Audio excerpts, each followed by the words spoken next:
Hello, everybody, and welcome to the Hair Metal Rules podcast. Today on the podcast, I have Yeah. Brian Harrison from the band Dirty Rhythm. And I'm going to be honest with you. First time I ever heard Dirty Rhythm was probably about 30 years ago. And I'm not ashamed to say it because it was what it was, but I found you guys on Napster about 30 years ago. Sure. And one of whoever had a portal in there had all kinds of bands that I had seen your name, seen your pictures, but never really heard your music.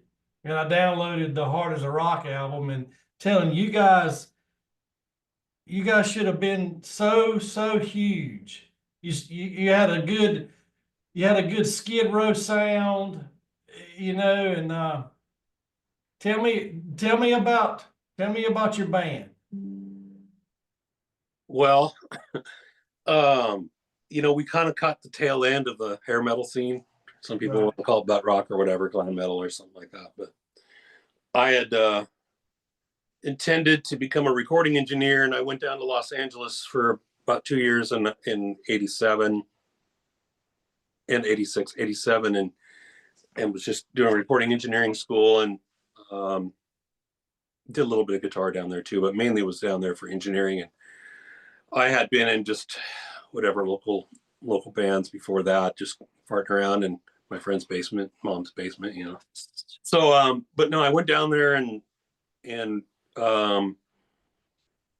that's kind of where I got Bam magazine. It was a local magazine there in the Valley. Yeah. And I remember while I was in school and stuff, and just searching through it. And I didn't go out much in LA. I wasn't my vibe so much, but it was cool about the music scene and seeing all these guys with long hair. And I was looking at all these little ads in Bam, and I'm like, they all look like the same band.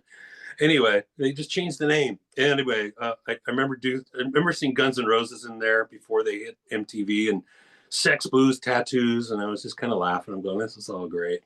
Anyway, I came back home, and during that time in LA, everybody's growing their hair, and I'm like, I'm gonna be a rocker, grow my hair. And when I came back into town, just some of my local community musician friends are all interested. What'd you do down there? And how did blah blah blah. And I started. I got into a band that needed a guitar player because theirs quit, and they had a big live stage show, and they built a lot of theatric stuff for the stage, and that's kind of where I met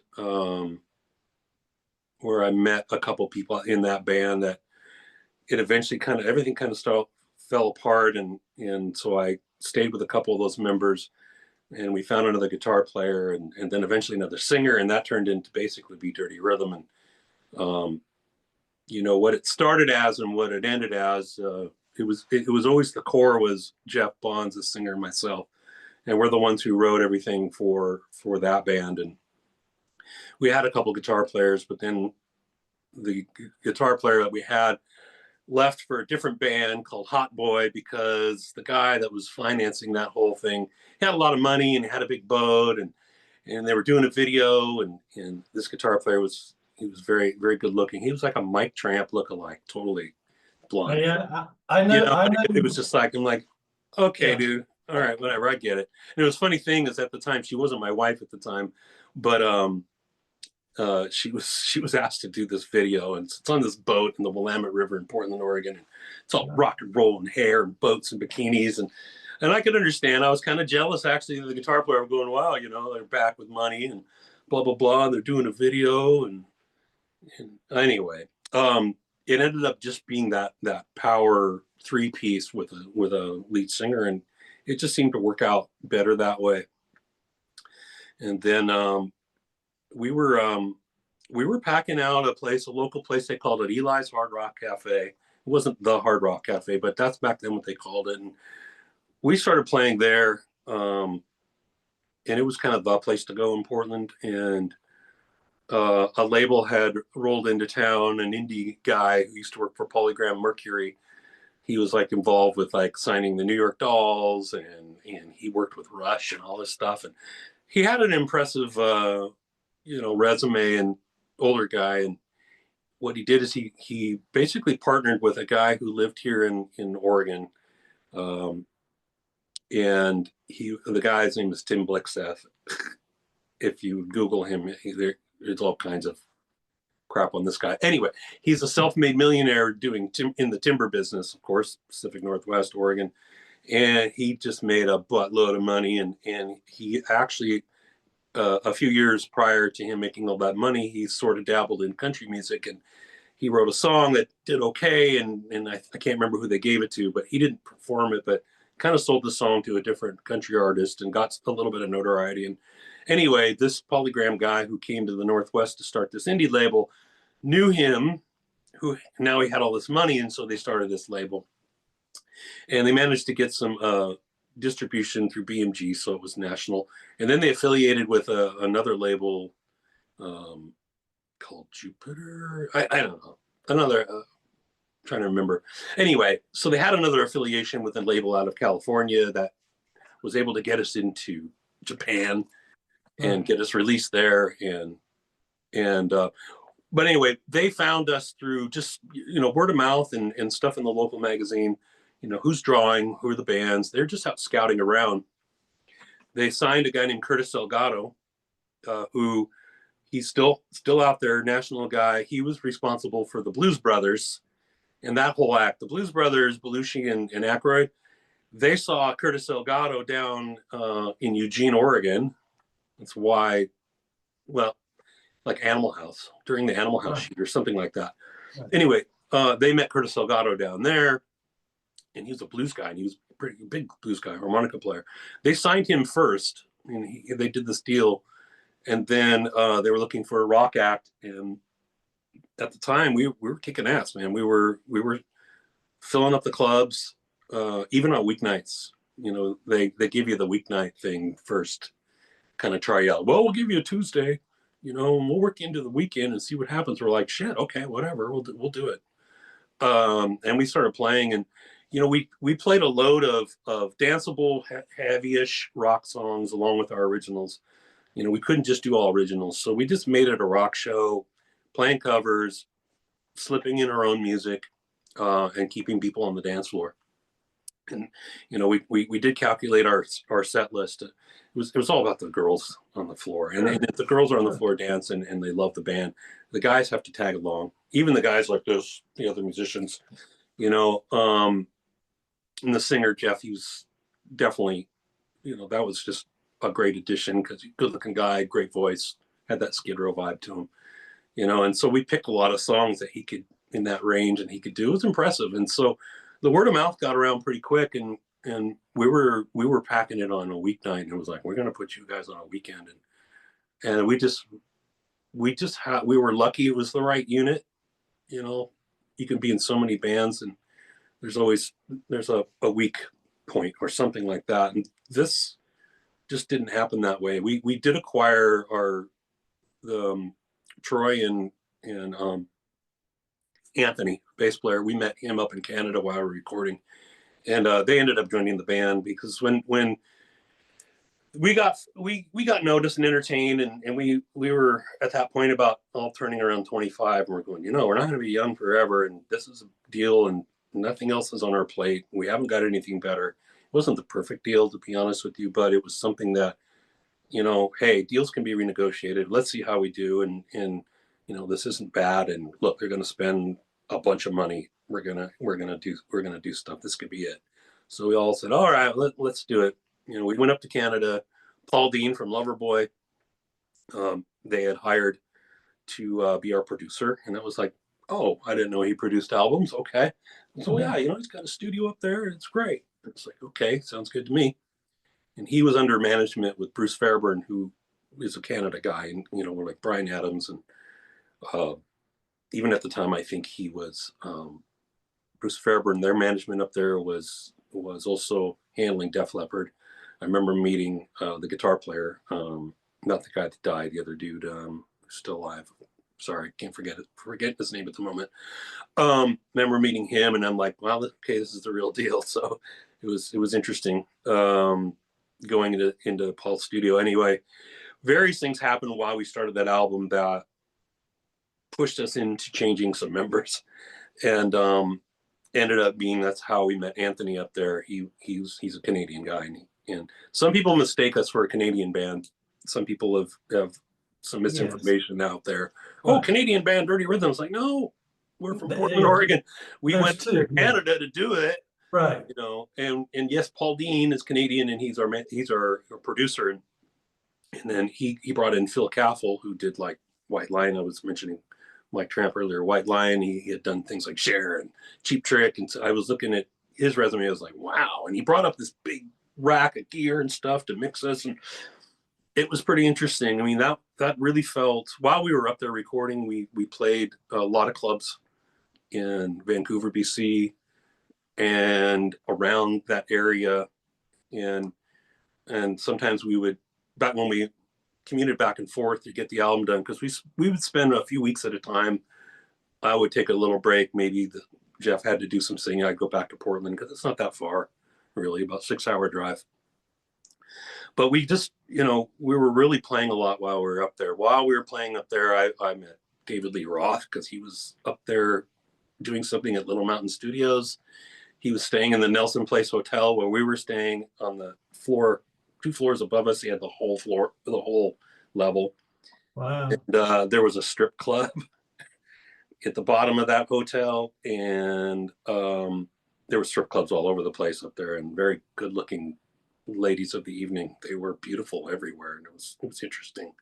On the corner between our hotel and the place that we played at a lot, called Club Soda, you'd have to walk through them. Hi boys, and that's funny. We kind of spoofed that with a song called Bad Girls on that album. Right. And yeah, met David Lee Roth. I was just waiting. He was sitting in front of us, closer to the stage, and I was just kind of eavesdropping, and he was talking about, I believe it was their Eat 'em and Smile tour, and they were talking about the surfboard coming onto the stage and all this stuff, and I was just like, right. Like, wow, this is really cool, because I went and saw that show, and they were doing stuff I overheard. But when he stood up, I'm like, I have to shake this guy's hand. This is really cool. And he stood up, and I realized how short he was. And it was because wow. he was up to here on me. I was like, oh, hi.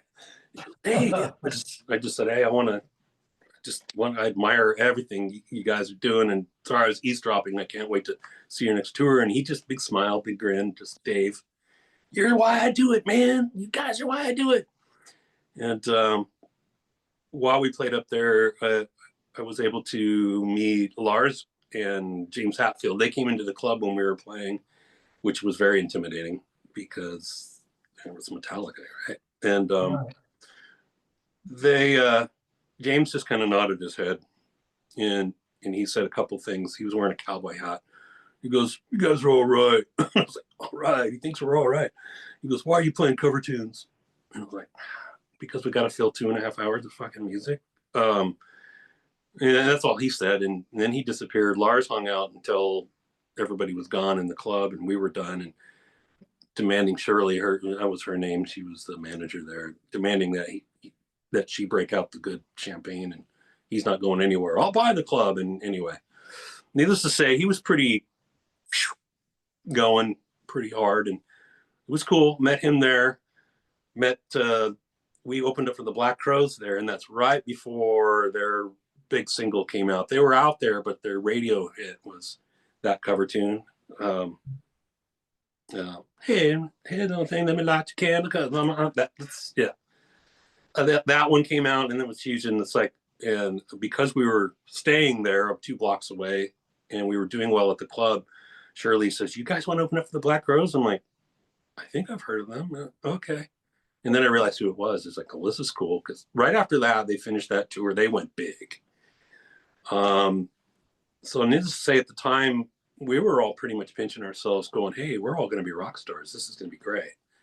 We hadn't had a tour booked or anything yet. We were just kind of playing around, nothing major, but it was fun. And we were kind of priming ourselves for, I think that would have been pretty awesome. And so what happened, I'm giving you kind of how it segued into kind of dissipating. And the United States decided to go to war in Iraq. That's the first Bush. Our label owner, who I mentioned earlier, who was a songwriter and did a country song for somebody, he decided to kind of like halt everything. And I got this song called Pray for Peace. Horrible. And he wanted to record it, and he wanted to suddenly stop everything, and it was all about him. So that was our first sign of like, okay, all right, this sucks. He asked me to actually play the guitar on it, and got mad at me because I asked him, I'm like, well, are you going to pay me for it? He goes, what are you going to pay for it? I'm like, well, you're pulling me from my own thing and making me do your thing. And now you put us on hold, and it'd be really cool if you could pay me. Right. He got mad at me. Oh, shit on the cash register, blah, blah, blah, blah. Yeah. This was the start of some stuff with that label. And anyway, we got back on track, and we did the video, and he showed up to the video, and it was everything that we, when before you do these things, we were having these meetings and production meetings and ideas bouncing. We should do this. We should try this. We should do this for the album cover. We should do that. And basically, when it came down to it, everything we agreed on never happened. And the label just did what they wanted to do. We showed up to this video shoot and like, what? What are we doing? Oh, well, we changed our mind. We're going to blah, blah, blah, blah, blah. I'm just like, what do you do when you're there? Day of a shoot, and there's, their budget's about 25, 30 grand for this thing at the time. And it's like, well, shit, we're still getting it. It was not cool, but hey, we're here. And this label guy, he dressed the part. I think he purposely didn't shave for about 4 days. So he had the shadow, and he put on all the gear, and he looked like he was just a pro video shoot producer guy. And it was kind of laughable, and everybody, unfortunately, nobody really said anything. And we're just kind of like realizing that, oh boy, we're working with quite an amateur here. But he didn't want to be. He wanted to be the guy. But nobody said anything because he was the cash register. He's the one signing the checks and everything. And so we did it. It was okay. We went through it. The album cover wasn't what we agreed with. I was like, the album cover was designed, if anybody wants to know the inside story on the album cover, some blonde gal in her ripped up jeans against a brick wall. Right. And that wasn't our plan at all. But the guy who came from Nashville, who was the new label mate of Tim Blixa, he used to frequent a strip club up here called in Portland called the Acropolis, and he was a regular for this album cover girl, and we actually knew who she was. I knew her. She had a Hustler spread once. Wow. Chloe. Anyway, she ended up being the cover, and she was there, and just like, we had an illustration, like a cartoony, artisty kind of, kind of alley looking, trashy graffiti thing that we had an idea of, and I think we stole the idea from, I can't remember who, but it was something like something else somebody was doing, but it changed, and it ended up being this stripper that this guy Charlie, who he would just, oh, you're great, you're gonna be on our album cover, I'm like, why did he tell her that? You think he was gonna get laid or something? I have no idea. But that's what it ended up being. So we did get that album done, and it was delayed about 6 months. During that time, when we did a mini tour while we were waiting for the release. Actually, it was after the release. We had some radio play in Utah, Salt Lake City, Utah, Idaho. The big station in Utah was awesome. Idaho, we didn't get much past. We had some interest. People wanted us to play in New York, Florida. It was just sparse. It was so far away, some of the spots.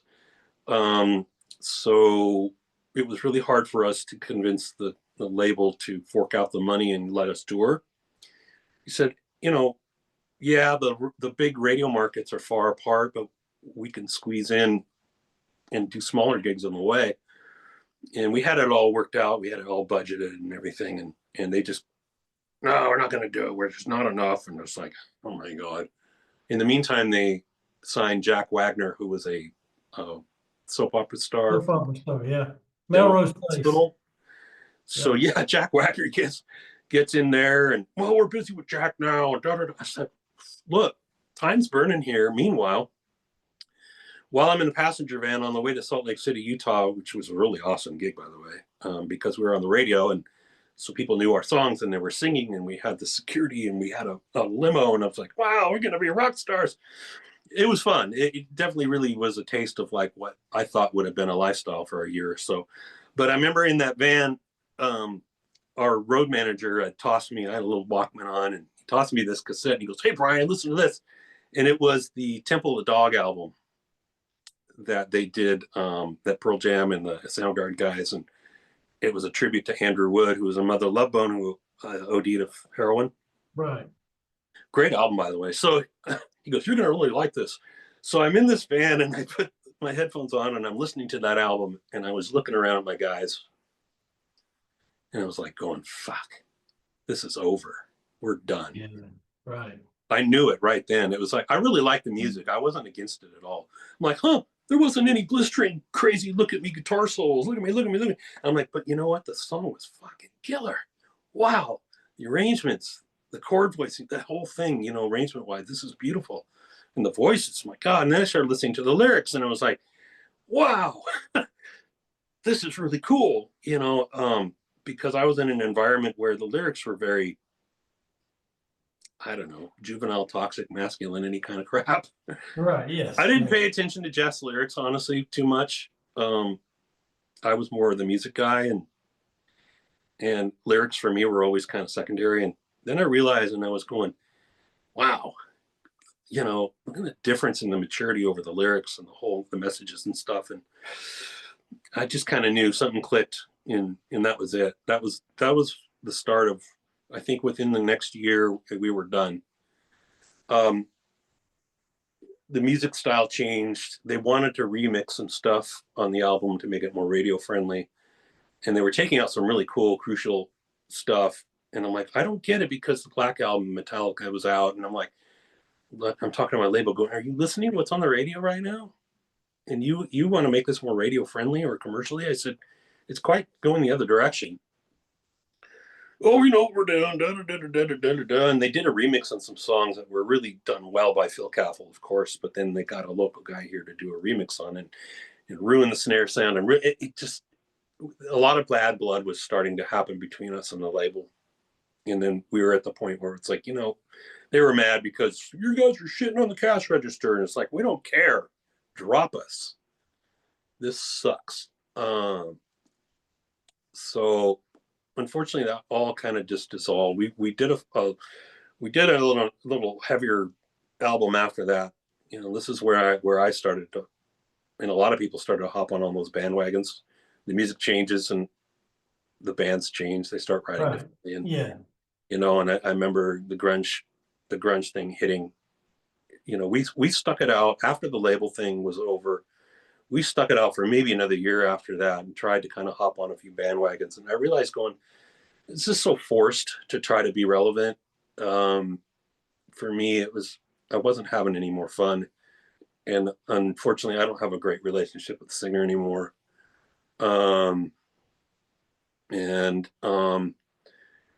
Watching everybody that I was hanging out with the year before, you know, that were like hair bands and stuff, were suddenly like grunge guys. Right. Yeah. Going to our local Eli's, you know, or, you know, where I can be still relevant, man. You know, there's Brian. Oh, he's the band Dirty Rhythm. Anyway, walking in, and I remember walking in and meeting up with a friend of mine.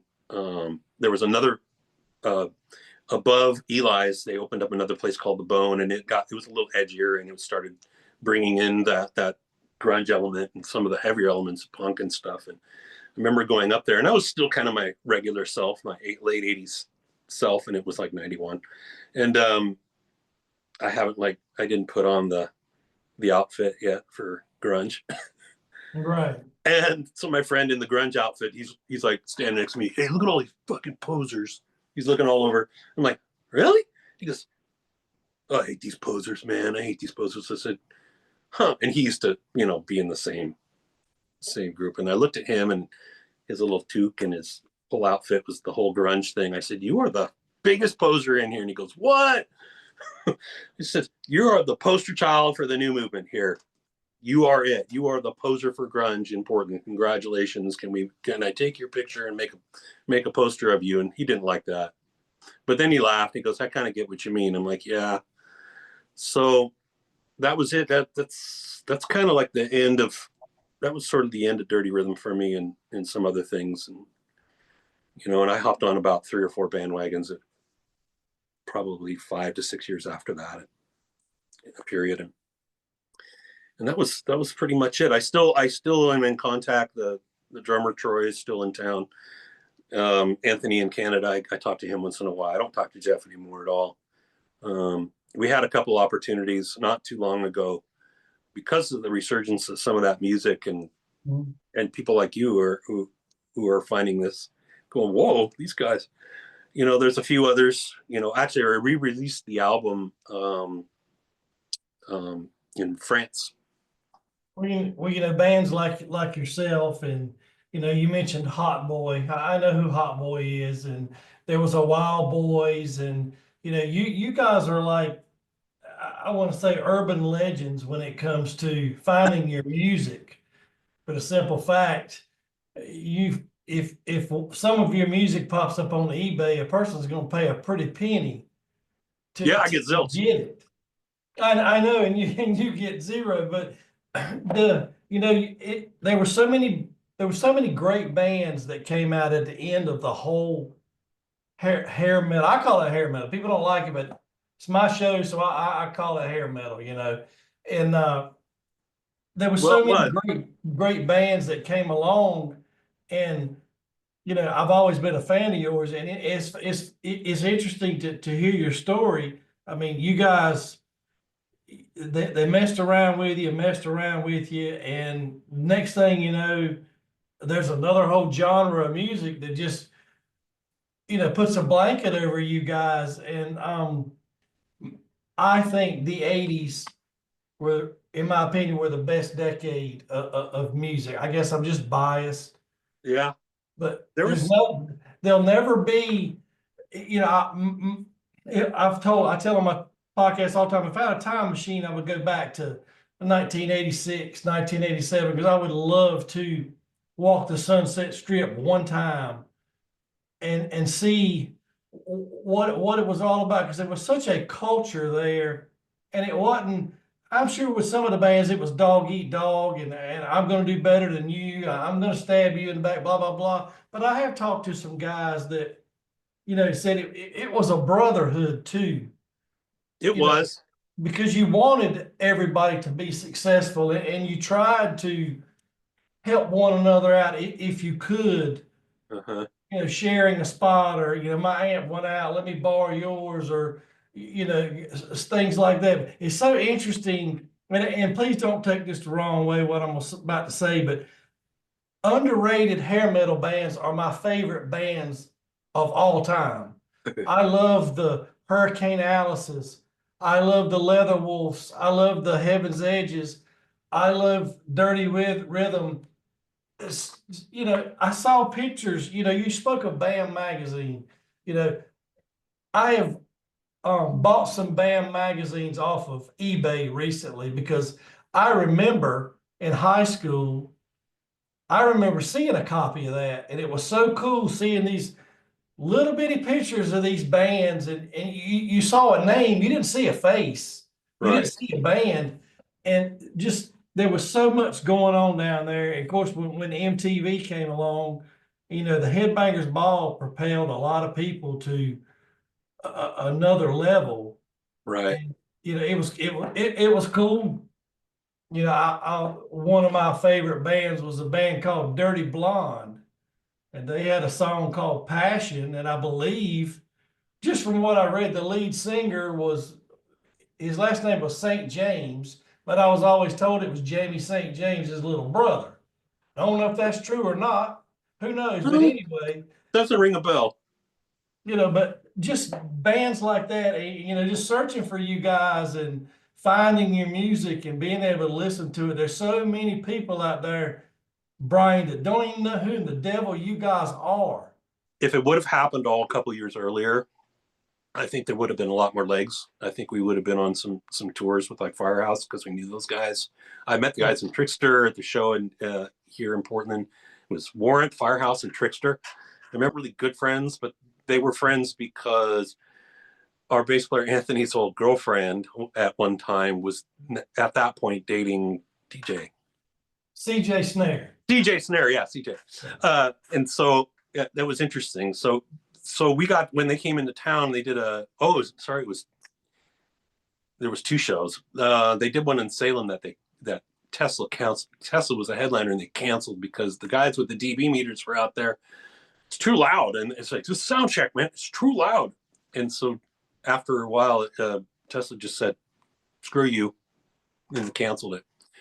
And we were hanging out with the Firehouse guys on their bus and just talking to CJ and stuff. And their guitar player showed up a little late from a previous show, and they were worried that if he was going to even show up. And we're talking to him, and CJ was just going, he loved our album, and he's going, "I hope we get to tour together, man. This would be awesome." And I was like, "Yeah, awesome." It just fell through, that the timing was just not there. Part of me, the more spiritual side of me, it's probably a good thing that we didn't, just because of the prevalence of drugs and that kind of stuff that was happening then. I mean, I partied, so Sure. maybe we would have. Maybe I would have had too much money that I know what to do with, and I would have done really stupid shit with it. Right. And there is a good chance that knowing myself back then, I could have put myself in some pretty hairy situations. So part of me goes, well, maybe it saved my life that I didn't become this big rock star with all this money. Could have been a sign for you. I don't know. So it's okay. I know a lot of guys back then that were rock stars and made a bunch of money and lost everything, and Sure. are really going through, even today, going through a lot of pain and suffering and troubled, because they never got over it. Right. They never got over either the lifestyle, or never got over the fact that they're nobody now and they used to be somebody, or something like that. Luckily I never made it to that point where I think I would let it affect me so personal. But I would still be jealous and seeing some of the bands still out there doing that, but realizing that on a regular human level, a lot of them are still struggling, or some of them are almost homeless or whatever, and I'm very fortunate and very gracious that, even though I wasn't a big rock star, I feel like I'm living like one. I mean, I got a studio. Sure. Yeah. I started working at Guitar Center. It's like, where do musicians go, or before they get signed or after they get signed? "Oh, I'm going to sell gear, man." So, but when I worked at local music stores, but when Guitar Center finally came to our town, I had a few years under my belt already, and at least some experience, and manufacturer reps were coming up to me, "Hey, Brian, Guitar Center's coming to town." I'm like, "That's what I hear." And everybody here, all the people that I've worked for, the independents, are scared, and that makes me very interested. And so I got in with them, and just my personality when I get into something. And I just told the guy interviewing me, he goes, "What do you want from Guitar Center?" And I said, "I want your fucking job." And he goes, "Oh," and just so happens to be at that time, for Guitar Center being a public company at the time, they were growing stores. When I got involved, they had 150 something stores, but by the time I was done, they had over 200. And I was running my own store. They opened up the Beaverton store, which is just a few miles from here, after I helped the grand opening in the store. The first store they opened up, and by the time that I was running that store in a year, so I had my own store. And so I was on the Guitar Center, salary payroll for 11 years. Wow. I had run two stores, and I watched the whole transition, and that place get totally ruined. The culture there was pretty cool, and when they got bought out, everything changed. But being that I got into management, and I did really well. I was making the best money I've ever made in a job. Right. And then finally getting out of there for lots of reasons, which is a whole big story. But you know, I just kind of jumped around briefly to a couple places. I sold some Teslas. You know, Nice. I managed our local Tesla thing that opened up in a mall here, and I worked for an independent little kind of like boutique music store called Pro Guitar Shop, which was a big thing online for a while, and they were just selling out of he was selling out of his warehouse, and he opened up a boutique store, and I ran that for a little while, and that ended up being a crap show. And so after that, I just said, so I'm done working for people. Being that I'm a musician, I started teaching. So I've been teaching kids for the last 7 years. So I have like 40, 50 kids a week. Wow. It fits my schedule. I usually go in. I mean, I work weekdays. I don't work weekends. I work weekdays, usually somewhere past, you know, somewhere after 1 o'clock. I'm starting, and I teach till like 7, 8. You know, and I'm working with kids, and some of those kids are, you know, I've watched go through puberty, and there's a certain gal that very, very talented and plays guitar and just has a beautiful voice, and I've done a few songs for her, and so I like producing other people and helping kids, and you know, and then let them laugh at my expense and show them my old Hard as a Rock video, and tell them some stories about my past, and Wow. you know, one thing I did want to bring up, and I think you probably already know this, but the whole hair metal scene in that era is actually pretty popular with a lot of kids now. Mm-hmm. They love it. Yeah, It's like, yeah. I got this kid, he's like 14 now, or he's almost 15, and he's learning all these Iron Maiden tunes from the albums that I was learning off of. He suddenly is a big, huge Rush fan. Oh man, I'm doing YYZ for our talent show. I can't wait, you know. And I'm just watching this kid going, that's me. Okay. Yeah. In See every shape and yourself. form. His because you know he's just learning it. He's pretty good, and he's getting really good fast. So I know that he's sitting in his bedroom and he's putting on these Rush albums, and he's just freaking. Luckily now they got the internet, so you can watch somebody else doing it, Right. and you can learn it really quick. The guitar playing bar has been raised quite far, as you know, Right. with some of these players. But this kid, you know, he's a resurgence of myself. It's pretty awesome. I got another little kid that's way into, you know, Metallica. He's a young little Native American kid. You know, he's barely over 4 feet. You know, and he's so good. His grandpa bought him like a Steve Vai gem floral guitar. He just shows up. I'm just like, dude, you deserve it, because he's just one of these kids that's just like, and Right. they're really into that. They're really into the '80s and early '90s. You know, heavy music. Well, I'm glad I'm glad it's getting a little bit of a resurgence. Well, we go to M3 every year, and it amazes me to see the little kids walking around with a Rat T-shirt on, and then you see either their dad or their grandfather has an original Rat T-shirt on that they've Right. had for 40 years. But you see a lot of younger kids, and some of those kids amaze me. I just watch them on TikTok or Instagram, and I'm like, this kid's 8 years old, and good night. Look at what he's doing, and I like I said, I'm just glad that the music's still out there and it's still alive, and I want to do everything that I can to keep it alive as well. Yeah. Before we run out of time, you have a foundation that you're very passionate about called Roxygen, correct?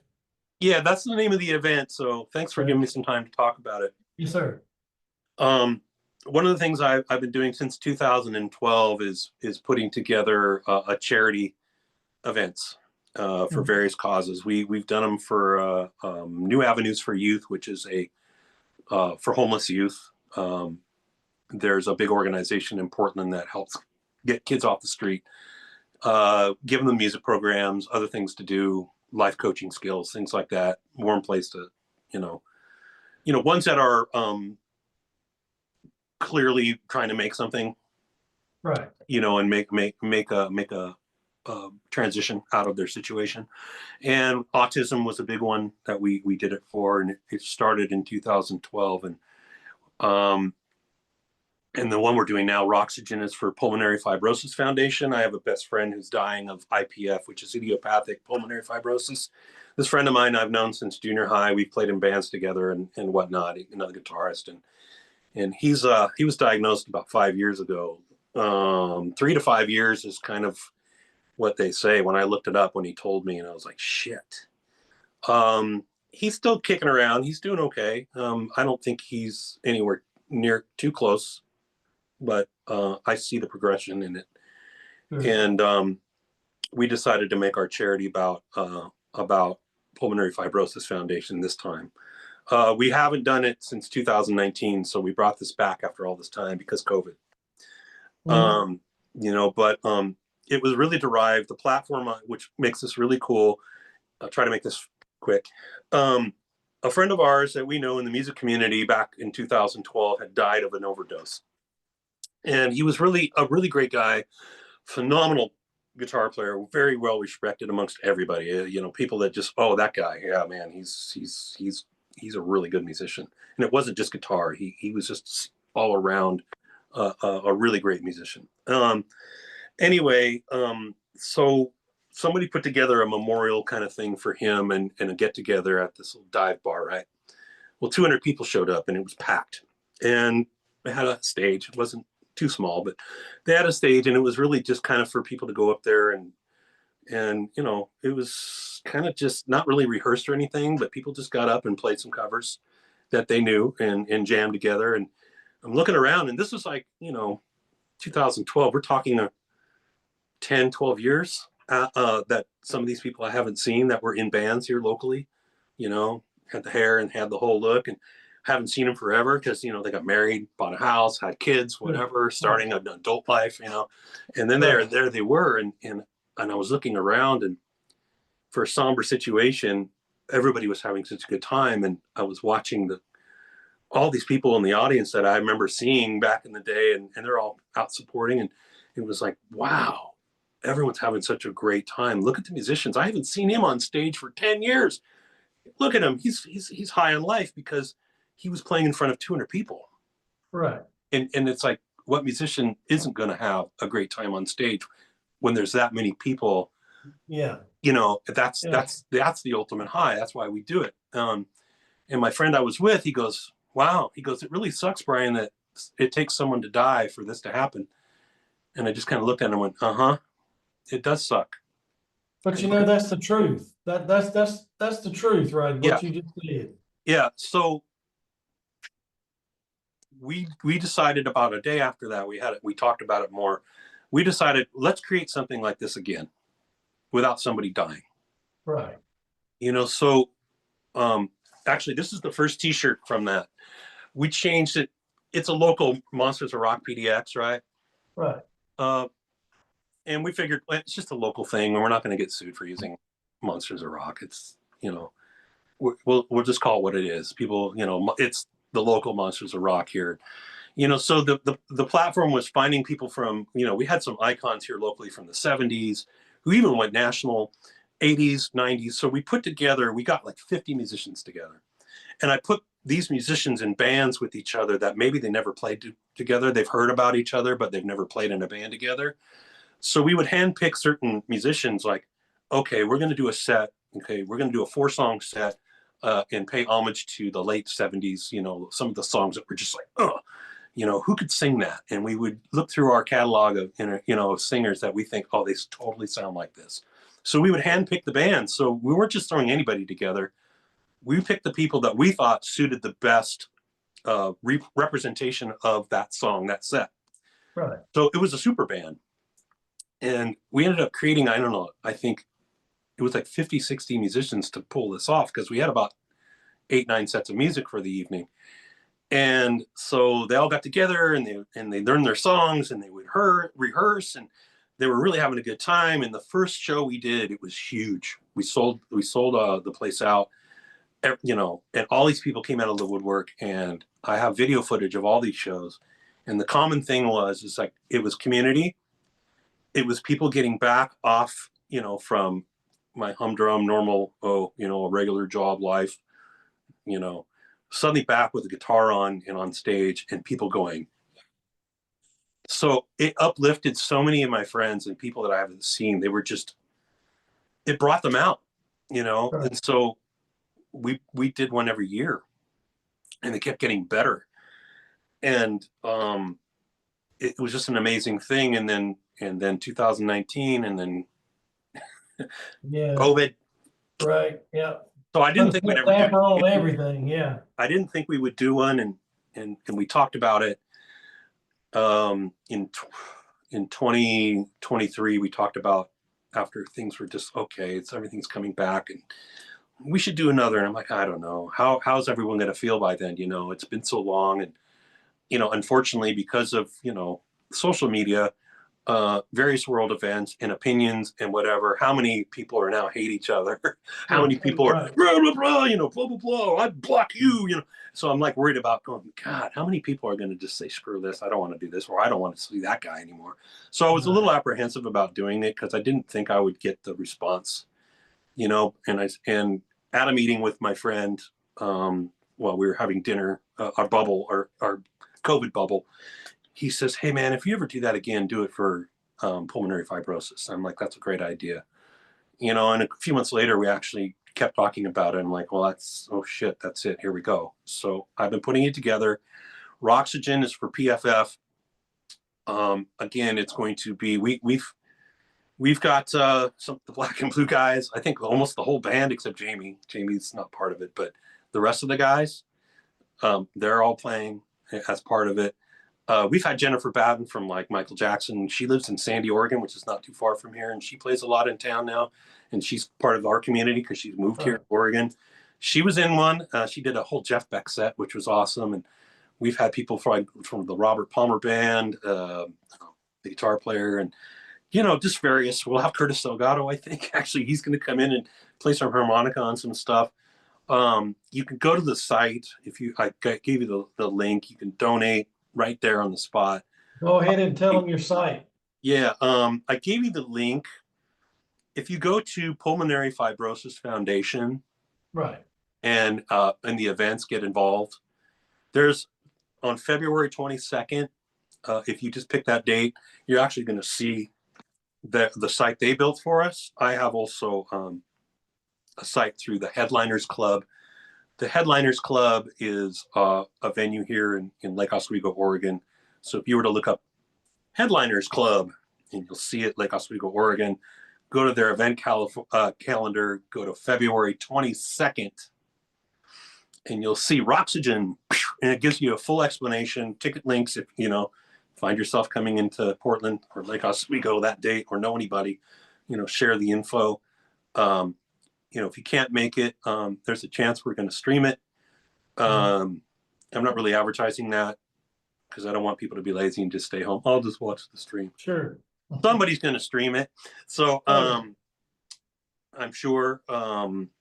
So yeah, you can, on the PFF site, the main site, Pulmonary Fibrosis Foundation, which is out of Chicago, there's an instant donate thing. You got information, some pictures, a little bit of footage from past events. It's really awesome. It's really about the charity and helping raise money to find a cure and assist people in high cost of experimental drugs are using for that research. And also it's also to help. I mean, the event is also so much about community. Every single event, I'm usually behind a camera and watching the stuff later and seeing the smiles on the faces and the fun that people are having that, maybe thought they would never be doing this on stage anymore. We have a huge tribute scene in Portland now. And actually, I have to take some credit. Our production and what we did back in 2012 brought all these people together, and they realized going, hey, let's start a band.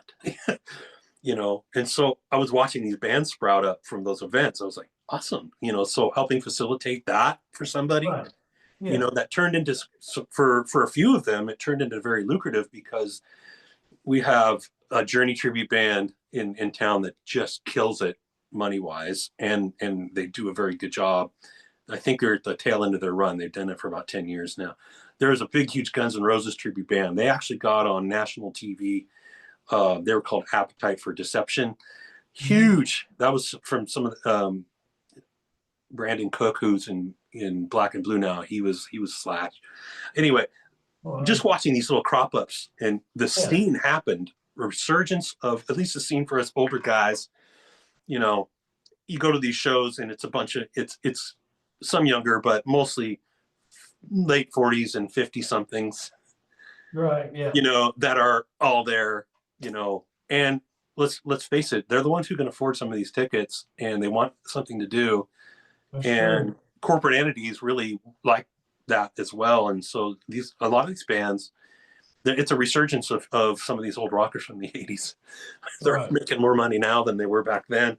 So Yeah. this whole charity thing is kind of centered around that, and making sure that we're having a good time, and we're raising the bar and pouring our talents and our energy into something that we can give back. So um, there you have it.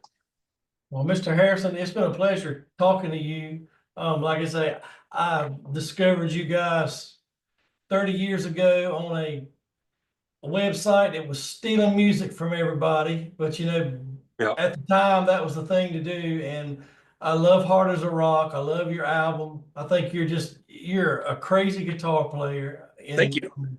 I do appreciate you coming on the show. And hopefully one day some of your the original Dirty Rhythm music will come across eBay, and I'll have enough money saved up and be able to mount it on the wall back here. And I think I saw a really, really expensive Japanese release on eBay not too long ago.